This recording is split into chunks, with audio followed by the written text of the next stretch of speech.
It might totally fail. I don't know. But Sean's a bitch. Shh. If a teenager walks up to you and says, "You're looking fat," don't be insulted. Say thanks, or, "Yeah, really got a dope dude for a tailor." Sound like a foreign language? In a way, it is. It's the slang our teenagers are using today.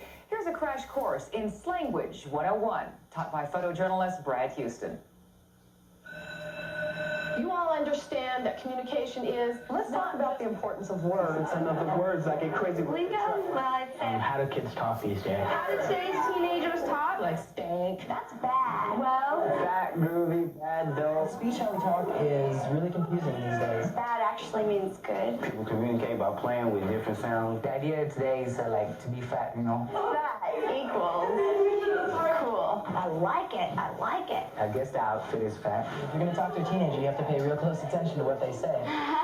Like, that's really great, you know, wow, you know, it's like, that's fat, man, that's, you know, that shirt's so fat, you know, just like, that's so cool, it's like, it's great, you know? You're coming in with the fat runs that you see. So you gotta learn to communicate, like, with each other, or else it's like swag. People communicate in different ways. Swag is like, that's bunk. What kind of language do kids use these days? I guess it's just slang. We call it G-slang. Kind of slanguage. Slang. Just taking a word and kind of cutting it up. Yeah. Slanguage. People say, speak English, you know. We are speaking English, our own English. How would I define a word? Not necessarily the quote-unquote proper English. Ooh.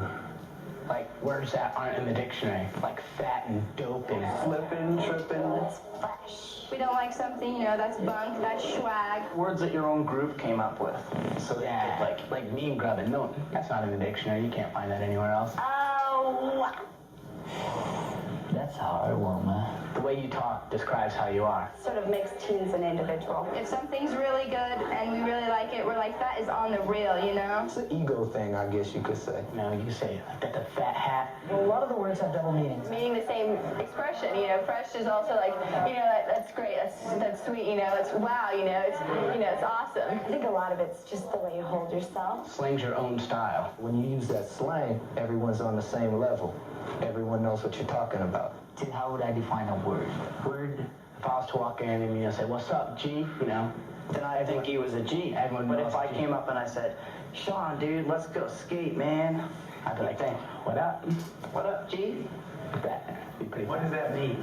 That just means, like, how's it going, dude? I can see how it would be hard for adults to understand what we're saying. I mean, when I talk to my mom, you know, I say like, "Well, Mom, I'm macking on this guy," and she's like, "What does macking mean? What's macking?" A word would be like stuff coming out your mouth, I guess. Yeah.